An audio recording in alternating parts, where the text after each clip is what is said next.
안녕하세요, 베프입니다. 오늘은 어느 포인트를 살펴볼 거냐면요. 우리 장바구니에 담기 기능을 만들어 보려고 합니다. 우선은 교재에는 302페이지에 폼을 만들고 나서 303페이지에서 뷰를 만들거든요. 우선 코드는 303페이지에 있는 코드 06-28 뷰스.py의 뷰부터 만들어 보도록 하겠습니다. 자, 카트라는 기능은 우리가 제품 상세 페이지 같은 데서 장바구니에 담기 버튼을 누르면 그 내용이 장바구니에 담겨 있게 되죠. 그 장바구니에 담겨 있는 내용을 확인하고 주문을 합니다. 이제 결제를 하게 되는데 애시당초에 장바구니 기능이 나온 이유를 좀 생각을 해 볼게요.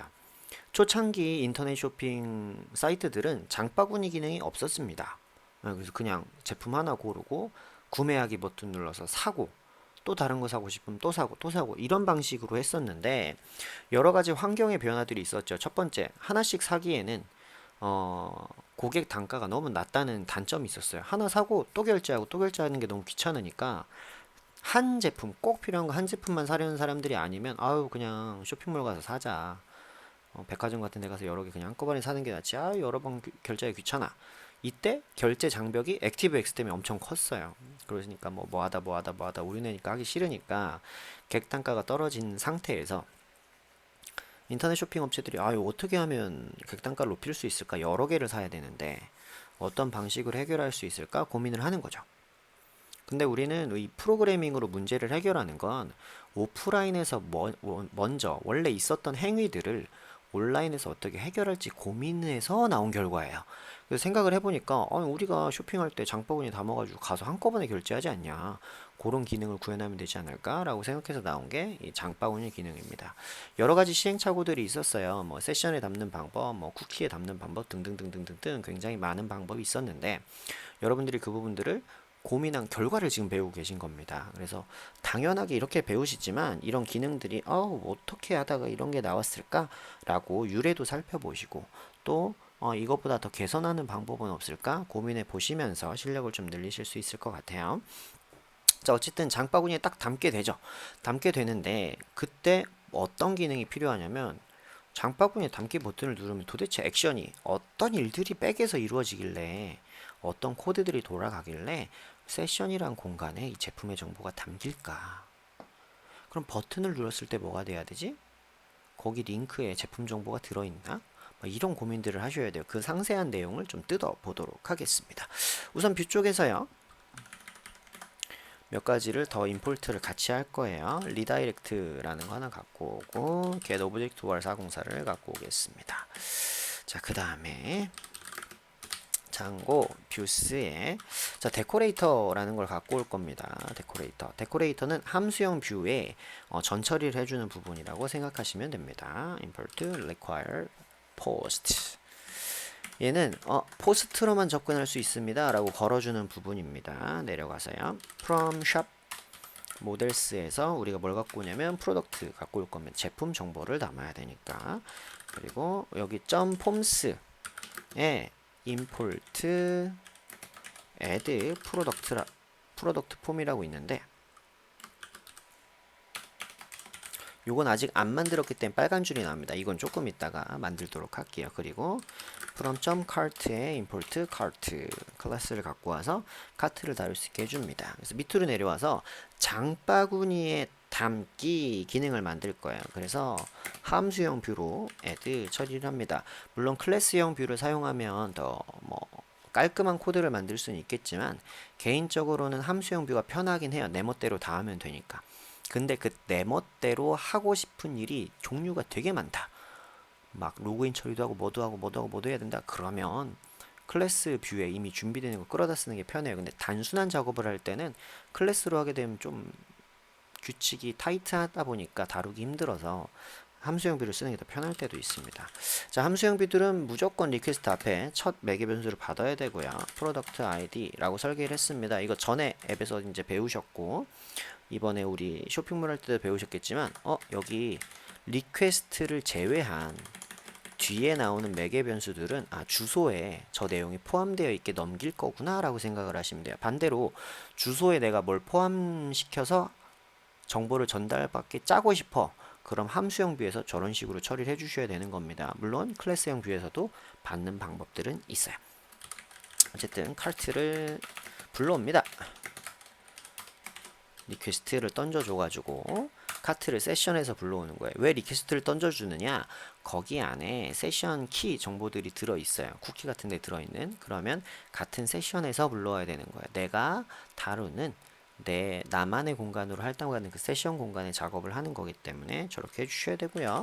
product get 오브젝트 월 404 해서 하셔서 product 우리가 갖고 온 프로덕트 아이디 요 정보가 있으면 카트에 넣는 걸 할 거고요. 없으면 404가 뜰 거기 때문에 장바구니에 담기지 않을 겁니다. 물론 이런 부분 같은 경우에 우리가 지금 그냥 일반 템플릿을 렌더링하는 형태로 짜고 있으니까 이렇게 하는 거지, API 방식으로 하셨으면 404를 이렇게 띄우지는 않습니다. 그냥 제품이 없습니다 라고 메시지를 보내는 경우가 될 거예요. 근데 지금은 우리가 그냥 뷰가 왔다 갔다 하는 직접 템플릿을 만들다 보니까 이 처리를 했고요. 그 다음에 폼 add product form이라고 만들어서 request.post 해서 불러올 거예요. 이 작업이 뭐냐면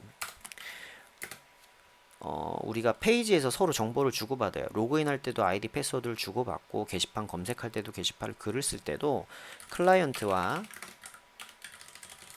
에서 서버로 데이터를 전달합니다. 어떤 데이터를 전달하는데 이걸 받아서 우리가 데이터베이스에 저장하거나 조회하거나 하는 작업을 해야 되는데, 그러려면 뭐 유효성 검사라든지 뭐 인젝션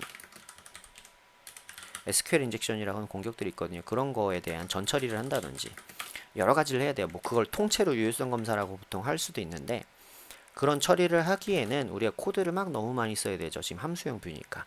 그런 작업을 대신해 주는 애가 이 폼이에요. 폼을 통해서 데이터를 전달받은 걸 처리를 하게 되면 내부에서 유효성 검사가 기본적인 것들은 됩니다. 뭐 우리가 필드를 인티저 필드로 해놨다 그럼 숫자가 아니면 에러 나고, 그 다음에 뭐 캐릭터 필드다 근데 글자 수를 얼마 이상 넘어갔다 그럼 또 에러를 뿜고, 이런 식으로 전처리를 하게 되고요. 폼 내부에 클린 데이터라고 해서 그런 SQL 인젝션 같은 부분이 발생하지 않게 이스케이핑 처리를 한 그 데이터를 줍니다. 그런 데이터를 뽑아볼 수 있게 하기 위해서 장고 공식 매뉴얼에 보시면 클라이언트로부터 받은 데이터는 꼭 폼을 만들어서 처리를 해서 쓰십시오. 클린 데이터로 쓰십시오 라고 권장이 되어 있어요. 원래 이게 없으면 우리가 처리를 엄청 세밀하게 해야 되거든요. 굉장히 귀찮습니다. 그런 일들을 대신해 주는 거고, 이건 뭐냐, 클라이언트 쪽에 장바구니 담기 버튼을 노출해 줄 때도 이 폼을 사용하고, 그래서 제출받은 데이터도 이걸로 밸리데이션을 하는 거야. 그래서 양쪽에 다 쓰이게 됩니다. 노출하는 폼으로도 쓰이고 유효성 검사로도 쓰이는 게 폼이라고 생각하시면 돼요.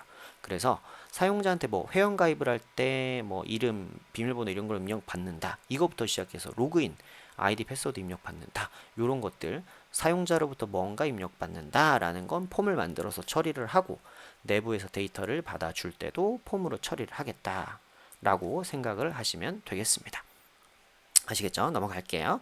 그래서 폼을 받았어요. 폼으로 받아서 데이터를 이렇게 한번 볼게요. 폼 valid, is valid라고 하시면 이제 폼에 들어온 데이터가 유효성 검사 같은 걸 다 안에서 할 거예요. 그래서 괜찮냐?